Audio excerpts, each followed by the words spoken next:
I always thought trust was something you built once and carried forever, like a scar that healed the right way. Emily and I had been married 8 years, and I used to believe our marriage was solid enough to survive anything. We weren't flashy, but we laughed, planned, built a life that looked steady from the outside. Lately, though, she'd been somewhere else, even when she was sitting right beside me. The phone would light up. She'd tilt it away just slightly, then smile in that small, private way that doesn't belong to the person sitting next to you. I'd ask who it was, and she'd answer too quickly. Just Jenna from work. Jenna had suddenly become the most talkative woman on earth. At first, I let it go. I didn't want to be that husband, the paranoid one. But silence changes shape when you start noticing what's missing. The tiny goodnight kiss faded.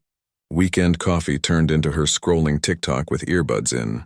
When I'd try to talk, she'd nod without looking up. 2 Fridays ago, she came out of the bedroom wearing a dress I hadn't seen before. Navy blue soft fabric, something that said date night. She looked beautiful. Too beautiful for the girls' dinner she claimed she was heading to. I asked where they were going. She said downtown. You know that new place with the neon sign? I nodded, pretending I did. While she fixed her hair in the hallway mirror, her phone buzzed again. I caught the reflection of her screen lighting up, a name I didn't recognize. She flipped it face down before I could read it. That was when a small voice inside me whispered, "Pay attention." I watched her grab her purse, perfume lingering like something borrowed, and before she could reach the door, I said lightly, almost joking, "Have fun on your date." She froze. Just half a second, but long enough. Her hand tightened around the purse strap. She turned with a smile that was just a little too late, a little too forced. "What?" she said, laughing. "You mean my girls' dinner?" I smiled back, the same way you smile at a magician you've already figured out. "Sure," I said. "Girls' dinner." She left quickly, the door clicking behind her louder than usual. For an hour I sat on the couch, television on mute, mind replaying that flicker of panic in her eyes.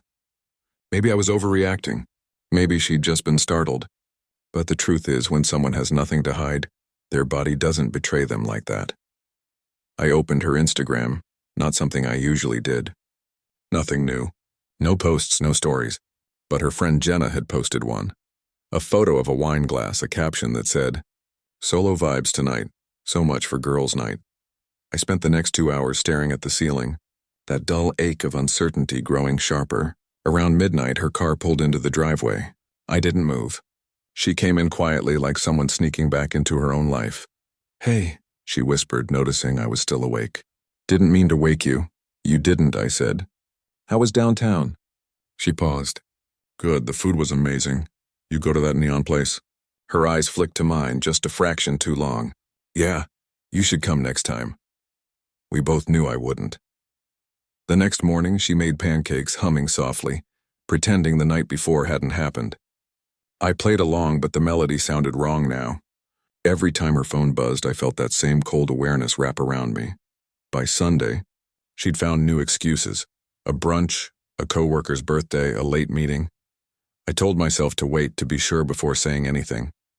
But the truth was already speaking through her silences. The following Thursday, I left work early. Her car wasn't in the driveway.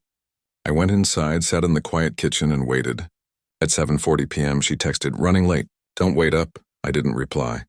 An hour later, curiosity turned into certainty. I drove downtown, parked across from that neon restaurant she'd mentioned. The kind of place with dim lighting and soft music, perfect for secrets. And there she was, at a corner table near the window. Not with Jenna, with a man I'd never seen before.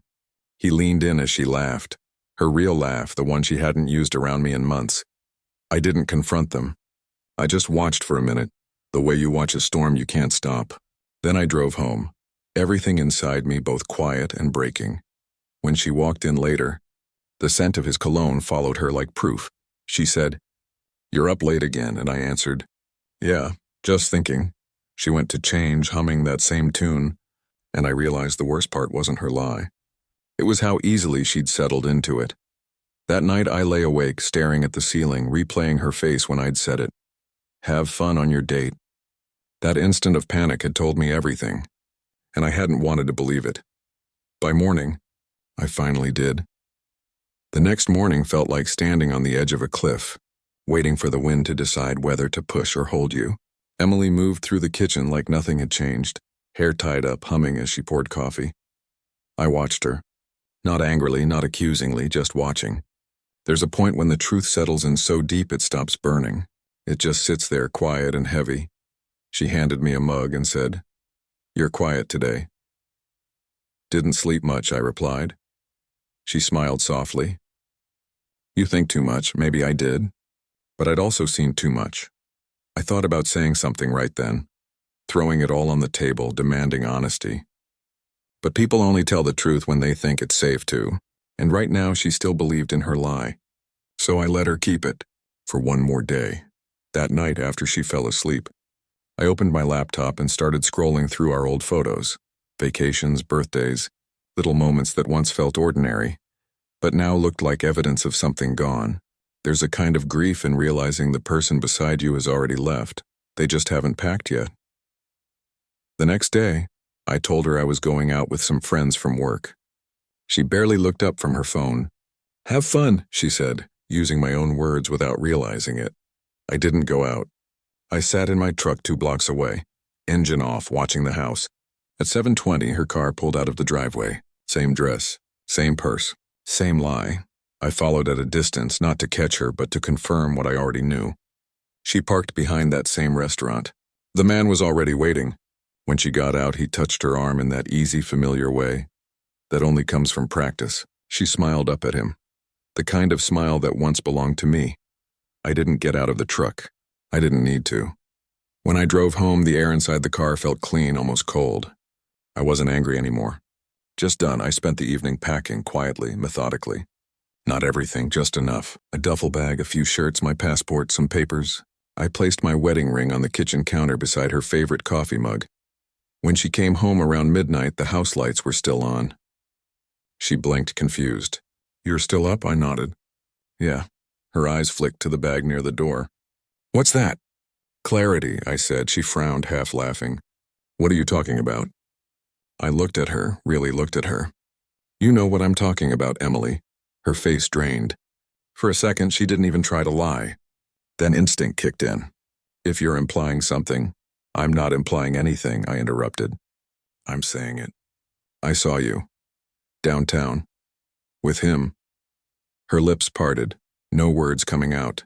Just that same flicker of panic I'd seen the night I told her to have fun on your date. She stammered. "You followed me?" "I didn't need to. You stopped hiding a long time ago." There it was again. Silence. The kind that fills the whole room until you can hear both hearts breaking. Finally, she said, "It's not what you think." I almost laughed. "Emily, there's only one thing to think." Tears welled up, but they looked rehearsed, like guilt mixed with self-defense. "I didn't mean for it to happen," she said. "No one ever does." She stepped closer, reaching for my arm. "Can we just talk about this?" I took a step back. "We could have talked before, when you were still here." For a long minute, neither of us moved. She looked around the kitchen like she was seeing it for the first time. The bag, the ring, the empty spaces where our life used to fit. Then she whispered, "So that's it?" "Yeah," I said quietly. "That's it." She sank into a chair, covering her face, but I couldn't even summon anger anymore. Just sadness, the calm kind that comes after the storm. I picked up my bag, walked to the door, and before leaving, I turned back once. "You could have told me you wanted something different," I said. "I would have understood. But you chose to make me find out like this." She didn't answer. I walked out, and for the first time in months, the air outside felt real. Cold, sharp, honest. Driving through the sleeping streets, I thought about all the little signs I'd ignored. The late nights, the hidden smiles, the half-hearted kisses. Trust doesn't vanish overnight. It starves quietly until one day it's gone. When I reached the highway, I rolled down the window. The wind rushed in, washing the last of her perfume from my jacket. I didn't feel victorious. I didn't feel destroyed, just free. And as the city lights faded behind me, one sentence replayed in my mind, almost like a cruel joke turned truth. "Have fun on your date." She had, and now so would I, just in a different way.